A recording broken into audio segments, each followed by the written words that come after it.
چمکتی ہوئی سنہری دھوپ آسمان پر پوری آباداب سے چھائی ہوئی تھی۔ سبز پہاڑوں کے دامن میں ایک پرسکون اور خوبصورت لگژری کاٹیج میں وہ اکیلا مقیم تھا جو اس نے کچھ دنوں کے لیے کرائے پر لیا تھا۔ شاذمہ خان کو وہ فون کر کے اپنی خیریت سے آگاہ کر چکا تھا۔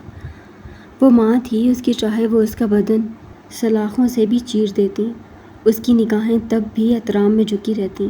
انہیں اس کی خیر خبر پتہ نہ چلتی وہ پریشان ہو جاتی، لیکن جو کچھ شاذمہ خان کے جانے کے بعد کاٹیج میں پیش آیا وہ اس نے ان سے چھپا لیا تھا۔ صرف یہی بتایا تھا کہ وہ چند دن یہاں قیام کرے گا اور فی الحال حویلی واپس جانے کا ارادہ نہیں رکھتا۔ وہ وہاں سے دور رہ کر کچھ وقت خود کو دینا چاہتا تھا، تنہائی، سکون اور زخموں کے مرہم کے لیے۔ خود کو ہیل کرنے کے لیے تنہائی ضروری تھی۔ اسے ایک نیا اور خطرناک مشن بھی سونپا جا رہا تھا اور وہ اسی کی تیاری کر رہا تھا۔ دل اور جسم دونوں پر لگے زخموں کو بھرنے کی کوشش میں تھا۔ پہاڑوں کی خاموش فضا میں وہ اپنی سخت ٹریننگ خود ہی جاری رکھے ہوئے تھا۔ اس خوبصورت کاٹیج کے ساتھ ایک قطار میں اور بھی کاٹیجز تھے جو سب کے سب بک تھے۔ بچوں کو جس دن اس نے بچایا تھا وہ خبر میڈیا پر ضرور آئی تھی، لیکن اس کا نام، اس کی شناخت خفیہ رکھی گئی تھی جیسا کہ ہمیشہ ہوتا تھا۔ وہ اس وقت سیاہ ٹیکٹیکل ٹراؤزر پر سیاہ سینڈوں میں ملبوس کاٹیج لیونگ ایریا کے اوپن کچن میں کھڑا اپنے لیے ایک کپ میں کافی پھینٹ رہا تھا۔ اس کے سیاہ سلکی بال اس کی پیشانی پر بکھرے تھے۔ اتنی سردی میں بھی اس کے بال پسینے سے نم تھے۔ وہ ابھی پہاڑوں پر بے حد سخت ورزش کر کے آیا تھا۔ دھوپ بھی سخت تھی اور ورزش بھی سخت۔ ہمیشہ کی طرح اس کے سیاہ بالوں سے پسینے کی بوندیں جڑ رہی تھیں۔ سبز آنکھوں میں نیلی رگیں ابھری تھیں۔ اس کی سماعتیں ہر وقت زہر خند لفظوں سے لپٹی رہتی تھیں۔ تم ایک ریپسٹ ہو، تم شوہر نہیں ہو۔ یہ جملے اس کے اندر کسی زہر کی طرح پھیلتے جا رہے تھے۔ وہ یہ لفظ یاد کرتے کافی کا کپ سلیب پر پٹکتا دانت پر دانت جما گیا تھا۔ اب کنپٹی کی رگیں بھی اجاگر ہونے لگی تھیں۔ بازوؤں کے مسلز پھولنا شروع ہو چکے تھے۔ وہ کنپٹی پر ابھرتی رگوں کو محسوس کرتا دانت پیسنے لگا۔ اپنے غصے کو قابو میں رکھنے کا ایک ہی طریقہ تھا، وہ تھی جسمانی مشقت۔ اس نے فوراً دونوں ہاتھوں سے سلیب کو جکڑتے خود پر قابو پایا اور لیونگ ایریا کی طرف بڑھتے اس کے ٹھنڈے فرش پر پش اپس شروع کر دیے۔ سانس بے حد تیز چلنے لگی تھی۔ پش اپس کرتے اپنا غصہ ختم کرنے کی کوشش کرنے لگا۔ پچھلے کتنے ہی گھنٹوں سے سخت ایکسرسائز کر رہا تھا، اب وہ دوبارہ سے پھر سے پش اپس کرنا شروع ہو چکا تھا۔ یہی ایک طریقہ تھا شریانوں میں دوڑتے خون پر قابو پانے کا۔ وہ تیزی سے پش اپ کرتا جا رہا تھا۔ کاٹیج کا داخلی دروازہ زوردار آواز میں بج اٹھا تھا۔ آریان خان زادہ نے کھڑے ہوتے اپنے بالوں کو دائیں بائیں جھٹکتے پسینے کی بوندیں جھاڑی تھیں۔ وہ اپنے بالوں میں انگلیاں پھیرتے کاٹیج کے دروازے کی طرف بڑھا۔ دروازہ کھولنے پر آریان خان زادہ کی کنپٹی کی رگیں ابھری تھیں۔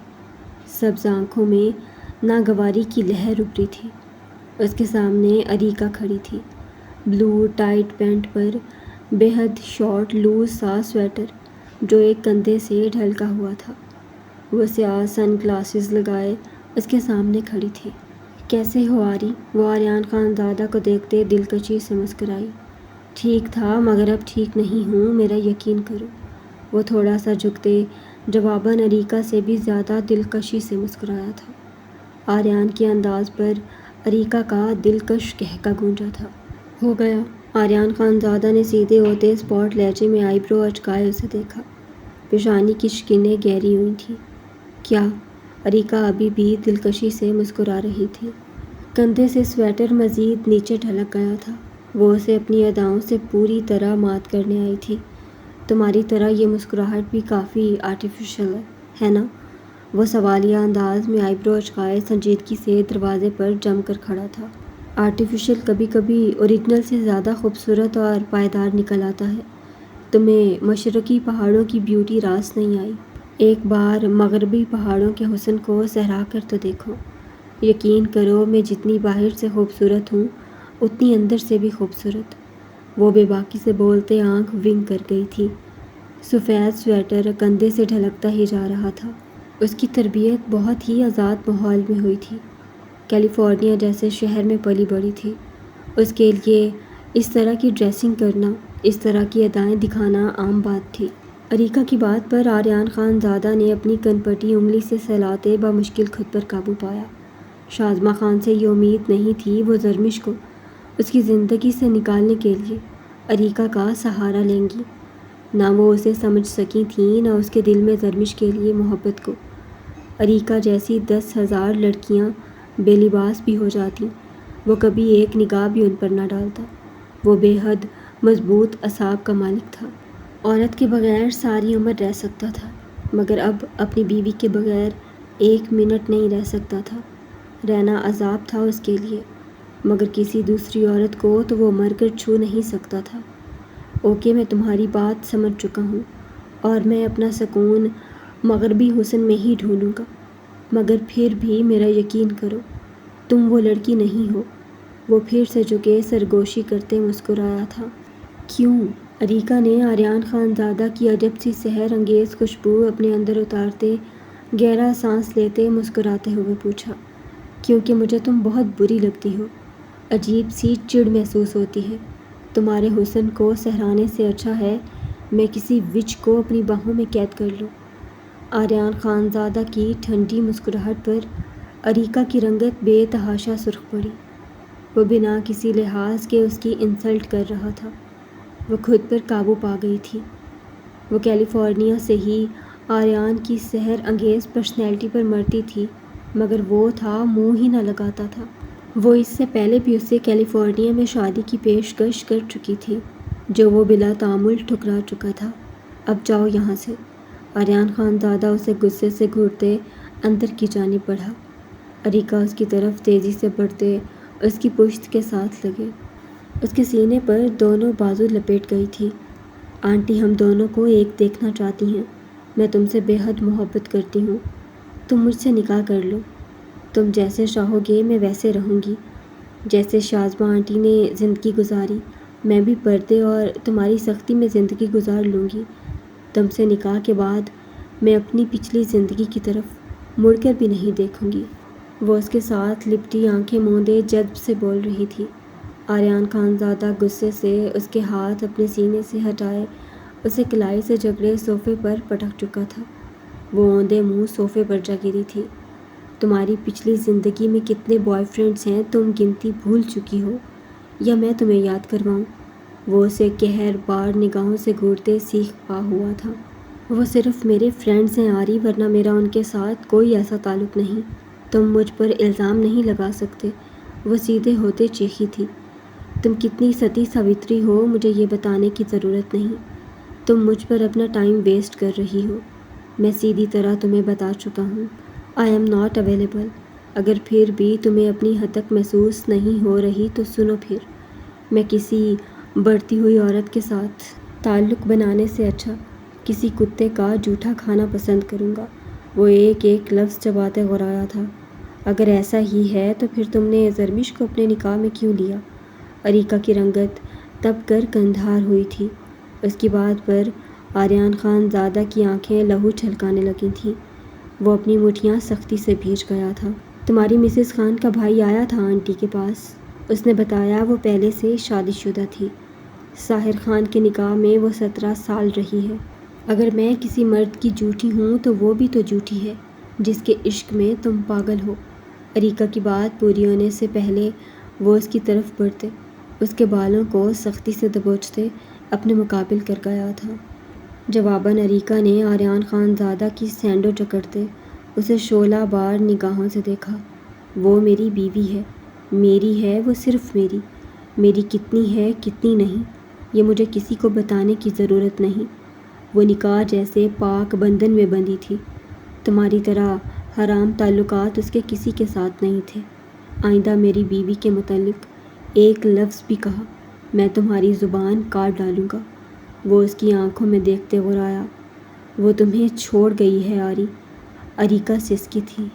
یہ میرا اور اس کا مسئلہ ہے، تمہارا نہیں۔ میں تمہاری انسلٹ نہیں کرنا چاہتا تھا، مگر تمہیں خود سے دور کرنے کے لیے اس سے زیادہ اچھے لفظوں میں تمہیں تمہاری اوقات نہیں بتا سکتا تھا۔ وہ سرد لہجے میں بولتے اس کے بالوں کو اپنی آہنی گرفت سے آزاد کر گیا۔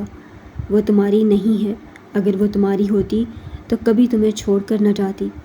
وہ ابھی تک اس کی سینڈو مٹھیوں میں جکڑے ہوئے تھی۔ جو کچھ تم کہہ چکی ہو میری مسز خان کے لیے، یقین کرو دل کر رہا ہے تھپڑوں سے تمہارا چہرہ داغ دوں، مگر میں کسی صورت تمہارے گال نہیں چھو سکتا۔ میں قسم کھا چکا ہوں اپنی بیوی کے علاوہ کبھی کسی دوسری عورت کے گال نہیں چھوؤں گا۔ آریان خان زادہ نے زہر خند لہجے میں غراتے اس کے ہاتھوں پر اپنے ہاتھ رکھتے اپنی سینڈو چھڑوانی چاہی تھی کہ کاٹیج کے کھلے دروازے پر اس کی سبز آنکھیں جا ٹھہری تھیں۔ نگاہیں بے یقین ہوئی تھیں، دل پہلو میں شدت سے دھڑکنے لگا تھا۔ اریکا کے ہاتھوں پر اس کے مضبوط رگوں سے ابھرے ہاتھ ٹھہر گئے تھے، وہ مجسم ہو چکا تھا۔ کاٹیج کے دروازے کے بیچوں بیچ زرمش سیاہ لانگ ویلوٹ کے فراک پر سیاہ ویلوٹ کی سمپل سی شال اوڑھے کھڑی تھی۔ وہ اریکا اور آریان کو اتنے قریب دیکھ کر اپنی نگاہیں سرت سے پھیر گئی تھی۔ گلابی چہرہ شدت سے سرخ ہوا تھا۔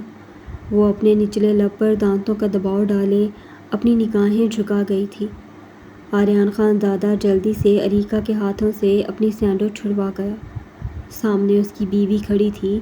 زرمش کے چہرے پر وہ جیلسی نہیں مگر ناگواری دیکھ چکا تھا۔ اس کی ہیزل گرے آنکھوں میں ایک لمحے کو بے یقینی بھی ٹھہری تھی۔ وہ شاید کسی دوسری لڑکی کو اس کے اتنے قریب تصور نہیں کر سکتی تھی۔ حیرانگی بجا تھی۔ اریکا سرد نگاہوں سے زرمش کو دیکھتے اس کی طرف بڑھی۔ زرمش ایک طرف ہو گئی تھی۔ وہ اسے خون اتری نگاہوں سے گھورتے وہاں سے چلی گئی تھی۔ آریان خود پر قابو پاتے اپنے نم بالوں میں انگلیاں پھیرتے زرمش کی طرف بڑھا، جو ابھی بھی نگاہیں جھکائے کھڑی تھی۔ اندر آئیے مسز خان، آریان خان زادہ نے اسے گہری نگاہوں سے دیکھتے سنجیدگی سے کہا۔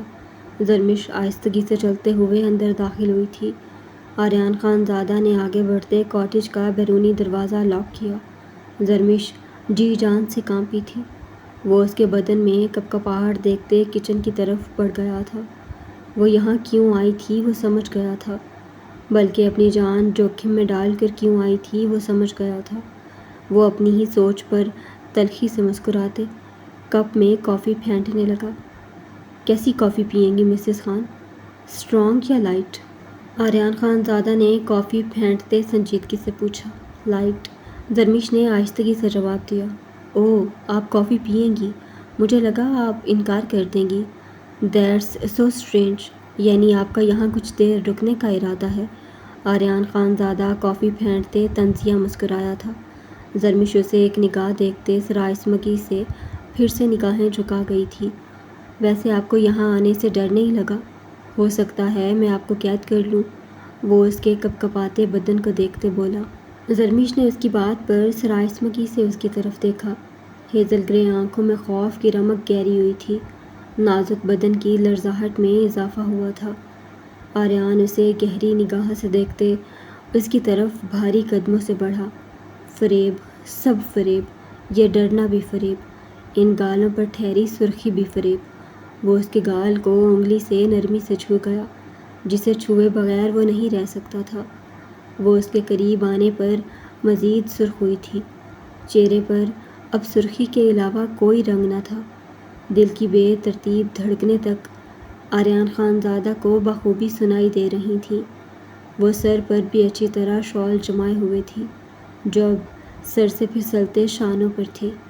چاکلیٹی سلکی براؤن بالوں کو دیکھتے وہ ضبط کی انتہا پر خود کو محسوس کرتے کچن کی سلیب کی طرف بڑھتے۔ اپنے رگوں سے ابھرتے ہاتھوں سے سلیب کو مضبوطی سے جکڑ گیا تھا۔ بتائیے مسز خان، کیوں آئی ہیں یہاں؟ کیا آپ کو ڈر نہیں لگا میں آپ کا ریپ کر ڈالوں گا؟ وہ بامشکل خود پر ضبط کیے ہوئے تھا۔ اس کی سبز سرد ابری ہوئی رگوں سے گھیری آنکھیں زرمش پر جمی تھیں۔ میں یہاں لالا، آریان خان زادہ کے بلند و باک کہکے پر وہ خوفزدہ ہوتے خاموش ہو گئی تھی۔ تو آپ یہاں میری بیوی کی حیثیت سے نہیں بلکہ اپنے بھائی کے لیے آئی ہیں؟ آریان خان زادہ کا لہجہ سرد برفیلا ہوا تھا۔ ہاں، زرمش نے اس کی طرف دیکھتے یک لفظی جواب میں کہا۔ کہیے، پھر میں آپ کی کیا خدمت کر سکتا ہوں؟ آریان خان زادہ کچن سے نکلتے کاؤنٹر کے ساتھ بے نیازی سے ٹیک لگا چکا تھا۔ ہاتھ میں پکڑا کافی کا مگ آہستگی سے لبوں سے لگایا۔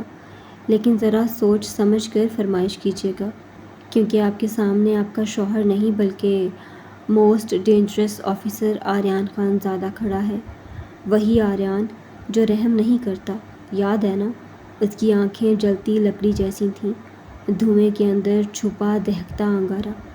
آریان نے اس پر بے حد گہری استحقاق بھری نگاہ ڈالتے کافی کا ایک گھونٹ پیا، زبان دانتوں تلے دبا کر نظریں پھر سے اس پر گاڑ دیں۔ بہت کڑوی ہے یہ کافی، بالکل تم جیسی، زہر خند طنز میں لپٹی مسکراہٹ جیسے زرمش کے چہرے پر ڈالتے وہ گہرا مسکرایا تھا۔ زرمش سرخ چہرے کے ساتھ اسے دیکھتے اپنے بدن کی کپکپاہٹ پر قابو پانے کی ناکام سعی کر رہی تھی۔ عورتوں میں بھی مجھے کڑواہٹ ہی پسند ہے، جو صرف زبان سے نہیں روح تک کڑوی ہوں، جیسے کوکین کی گولی، چھوٹی سی مگر پورے بدن کو تھر تھرا دے۔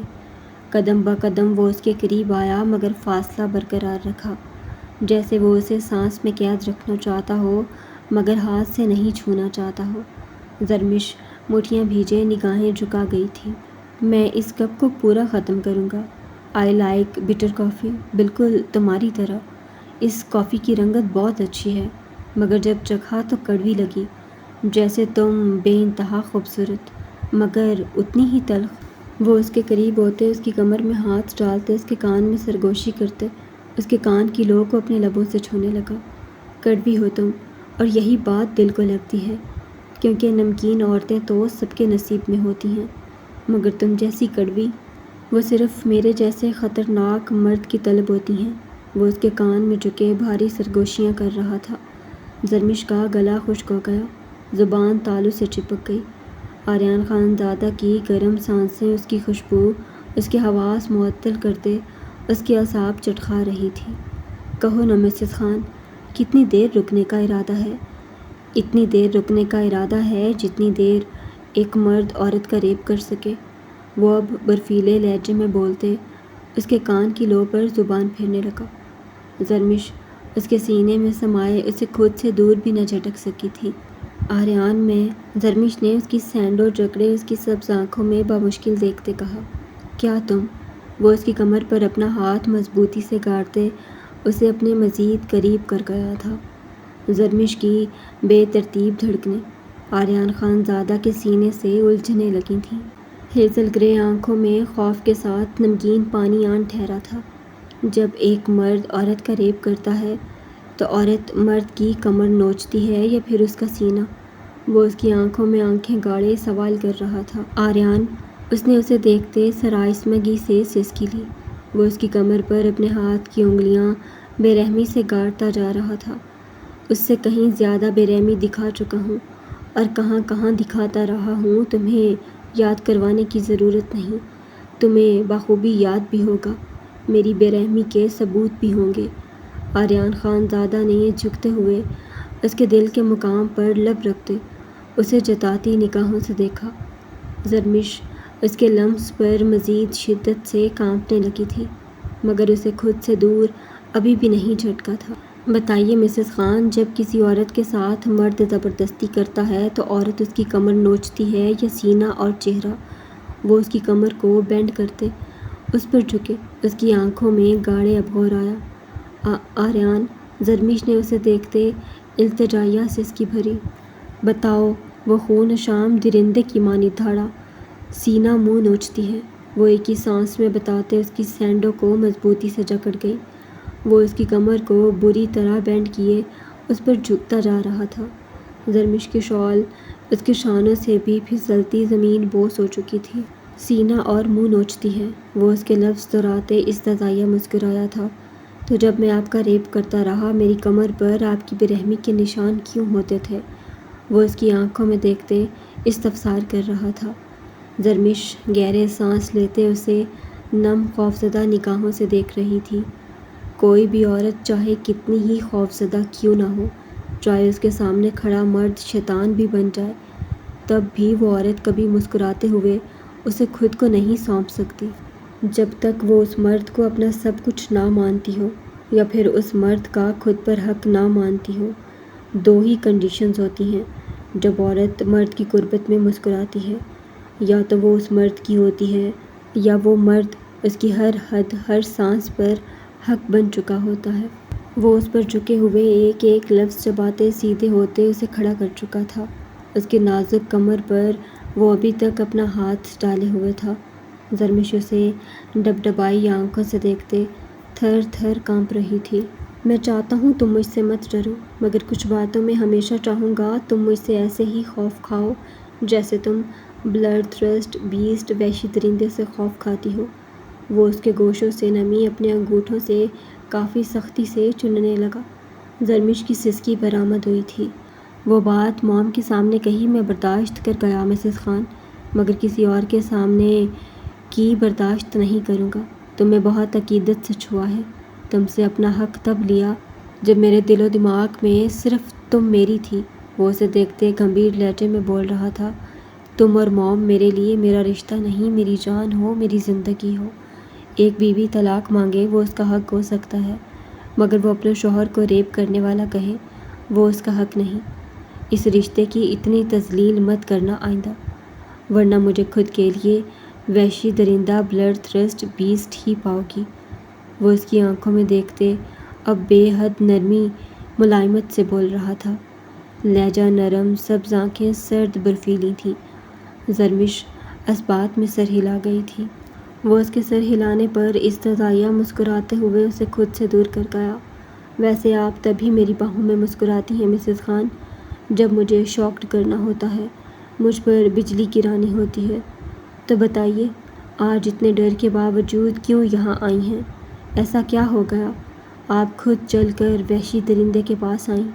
وہ اس کے 2 قدم فاصلے پر کھڑا اسے چبھتی نگاہوں سے دیکھتے طنز کر رہا تھا۔ 2 ہی مطلب ہیں، یا تو آپ مجھ سے اب ڈرتی نہیں ہیں یا بات بہت خاص ہے، یا پھر وہ آدمی جس کے لیے چل کر آپ شیر کی کجار میں آ گئے۔ وہ صوفے پر بیٹھے ٹانگ پر ٹانگ جمائے اس کی آنکھوں میں آنکھیں گاڑ گیا۔ وہ اس کے سامنے بغیر شال کے کھڑے لرز رہی تھی۔ لالا کو آزاد کر دو۔ زرمش کی بھیگی آواز پر آریان خان زادہ کا بلند و باک قہقہ کاٹیج میں گونجتے اس کے در و دیوار کو لرزا گیا تھا۔ تو میری مسز خان میرے سالے سے اتنی محبت کرتی ہیں، وہ اپنے ریپسٹ شوہر کے پاس چلی آئیں، وہ بھی اپنی سوچے بغیر۔ آریان خان زادہ کافی کا کپ ٹیبل پر رکھے لبوں سے لگا گیا۔ اس بار اسے کافی پہلے سے زیادہ کڑوی لگی تھی۔ وہ سامنے کھڑی لڑکی کو لے کر بے حد پوزیسو ہو چکا تھا۔ وہ اس سے اتنی خوفزدہ ہونے کے باوجود اس زریلے حاکم خان کے بیٹے حیدر خان کے لیے چلی آئی۔ وہ برداشت نہیں کر رہا تھا۔ رگوں میں دوڑتا خون بری طرح سے کھولنے لگا تھا۔ وہ اس پر جیسے کھولتا پانی انڈیل چکی تھی۔ اتنی شدت سے اسے حیدر خان سے حسد ہوا تھا۔ مسز خان، میری مسز خان، کیا کیا یہ آپ نے؟ اپنے لالا کے لیے یہاں چلی آئیں؟ اب ہو سکتا ہے میں آپ کو یہاں قید کر لوں یا پھر حیدر خان کے بدلے آپ سے آپ کو مانگ لوں۔ وہ اپنا حسد چھپاتے آنکھوں پر ہاتھ رکھتے صوفے کی سطح پر سر رکھے قہقہ لگانے لگا۔ زرمش بے بسی سے اسے یوں قہقے لگاتے دیکھ رہی تھی جو اس کا دل ہلا رہے تھے۔ میں سب کچھ کرنے کو تیار ہوں، میرے لالا کو چھوڑ دو۔ زرمش ایک ہی سانس میں کپکپاتے لبوں سے بولتے اس کے قہقوں کو بریک لگا گئی تھی۔ اس کی بات پر آریان خان زادہ کی گردن میں گلٹی تھی ابھر کر معدوم ہوئی تھی۔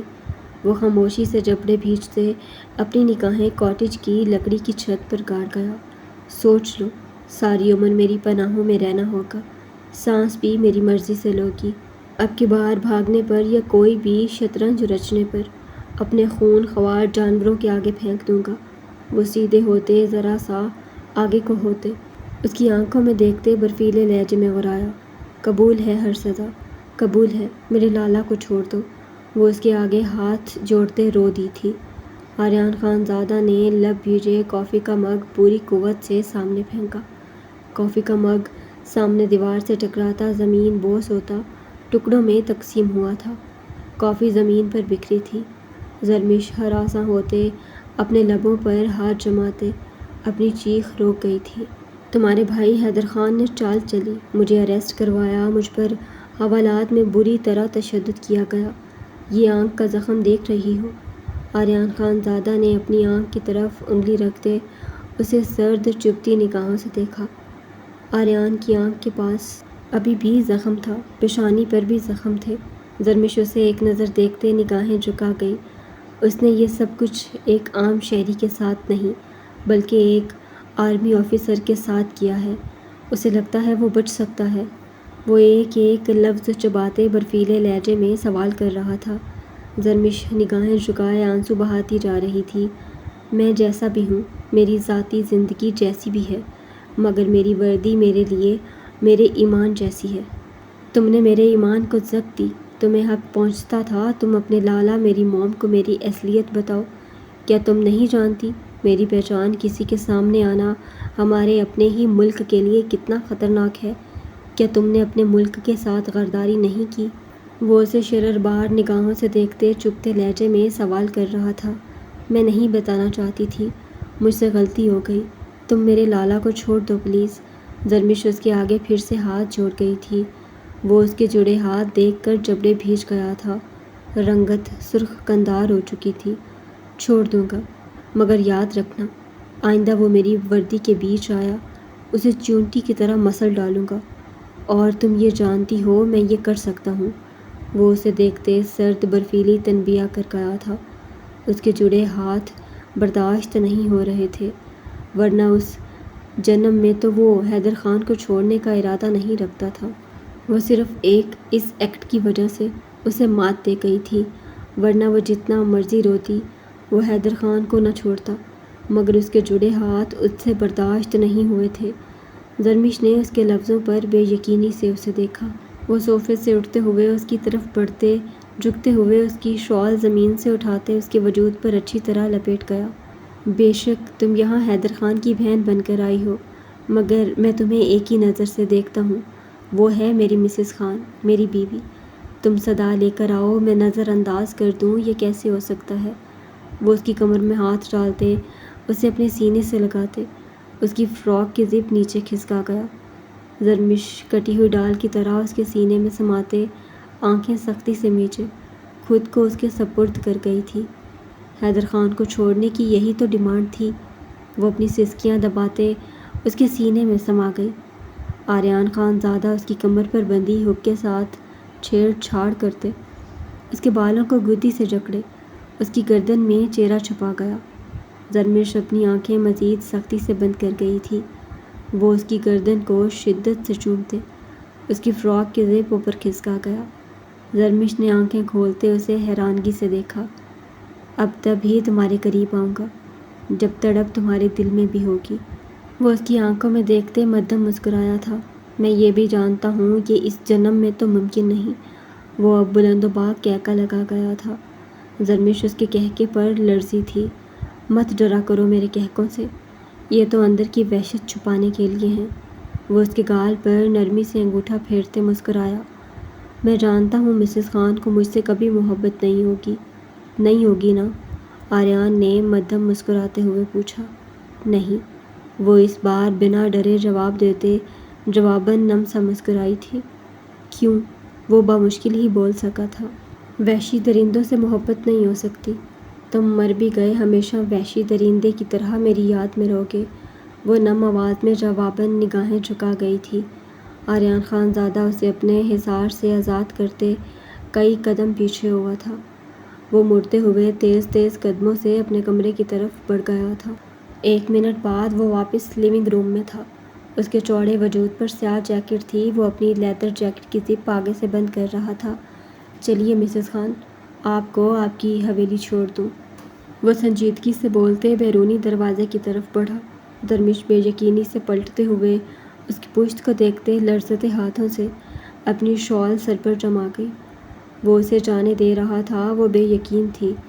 وہ اسے مجسم دیکھتے اس کی طرف بڑھتے، اس کی کلائی نرمی سے جکڑے، کاٹیج سے باہر نکل آیا۔ کاٹیج کے سامنے والی سڑک کی ڈھلوان اترتے اسے زرمش کی گاڑی سڑک پر کھڑی دکھائی دی، جس کی ڈرائیونگ سیٹ پر اس کا ڈرائیور بیٹھا تھا۔ میرے ساتھ جائیں گے یا اپنے ڈرائیور کے ساتھ؟ وہ رکتے ہوئے سنجیدگی سے پوچھنے لگا۔ ڈرائیور کے ساتھ، وہ اسپاٹ لہجے میں بولتے اپنی کلائی اس کی نرم گرفت سے چھڑواتے اپنی گاڑی کی طرف بڑھ گئی تھی۔ آریان خان زادہ اس سے پہلے ہی گاڑی کی طرف بڑھتے اس کے لیے پچھلی سیٹ کا دروازہ کھل گیا۔ زرمیش خاموشی سے گاڑی میں بیٹھ گئی تھی۔ وہ تھوڑا سا جھکتے ہوئے اسے دیکھنے لگا۔ آج مرضی آپ پر چھوڑ دی تھی، اس لیے فیصلہ آپ کا مانا گیا۔ جس دن فیصلہ میں نے کیا میرا انتخاب صرف آپ ہوں گی، اس دن آپ کے سامنے آپ کا شوہر نہیں بلکہ صرف بلڈ تھرسٹ بیسٹ ہوگا، اور بلڈ تھرسٹ بیسٹ کسی پر رحم نہیں کھاتا، اپنی مسز خان پر بھی نہیں۔ وہ اسپاٹ لہجے میں بولتے سیدھے ہوتے دروازہ زور سے بند کر گیا۔ گاڑی اسی لمحے آگے بڑھ گئی تھی۔ وہ اسے اپنی نگاہوں سے اوجھل ہوتا خاموشی سے دیکھ رہا تھا، ضبط کی آخری انتہا پر، جیسے سینے میں دھڑکتا دل ابھی اسی پل کچل کر خاموش ہونے والا ہو۔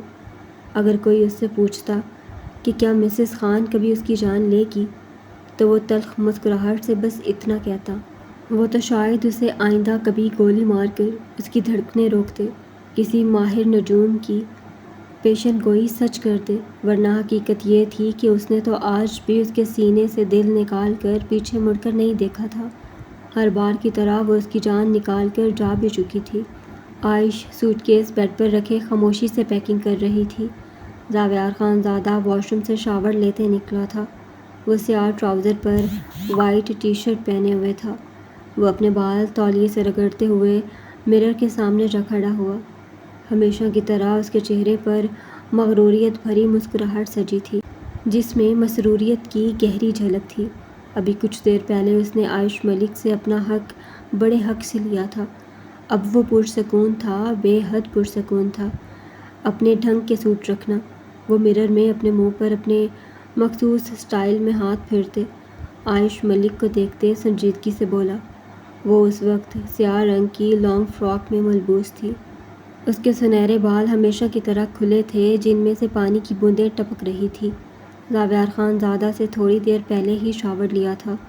زمر نے اپنے کچھ کپڑے دیے ہیں، وہ سنجیدگی سے بولتے زاویار خان زادہ کی شلوار قمیضوں کو اچھی طرح تہہ لگا کر سوٹ کیس میں سیٹ کرنے لگی۔ تمہارے پاس اپنے کپڑے نہیں ہیں؟ زاویار خان زادہ سنجیدگی سے بولا۔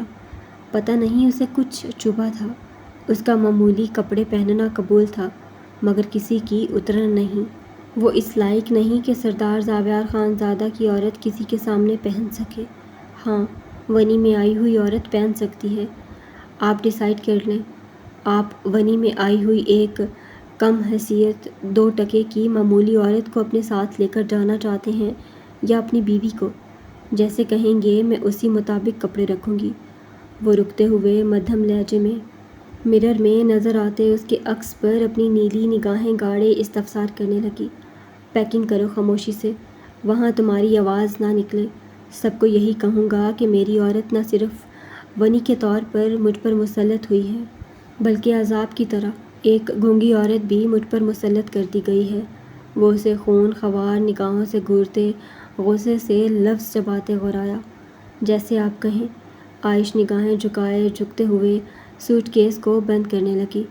وہ اسے اسٹل خون خوار نگاہوں سے دیکھ رہا تھا۔ دل نے تمنا کی تھی کہ عائش ملک گونگی ہی ہوتی تو اچھا تھا۔